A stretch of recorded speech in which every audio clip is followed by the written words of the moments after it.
Thanks for submitting the request. I had a chat with Julie after she left a comment on a video asking for something made with dragon fruit and rum. I ended up on a sipper served on a large cube, but damn, it took a lot of work to get here.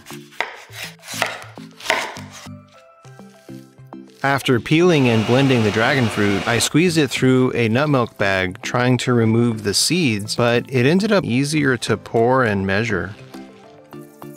I tried to build, and another one, and another one, and then this happened.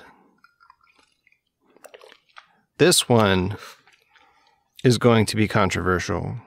Dragon fruit is a very delicate flavor. It is not weak, but easily lost to dilution. The best way I found to bring the flavor out front is to build and chill it in a bottle. So let's build it. 15 ml strained dragon fruit puree, 10 ml or 1/3 of an ounce of lime, 10 ml of pineapple, and 60 ml or 2 ounces of Flor de Caña 4-year. Put the bottle in the freezer or in a salted ice water bath.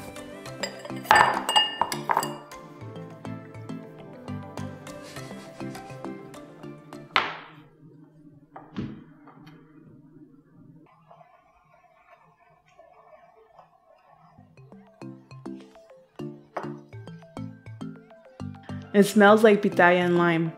Not as sweet as expected. The pitaya flavor is very clear. The color is true to the fruit, slightly vegetal, almost like a fruit nectar. It's a sipper, very well balanced and slightly viscous like a tropical juice.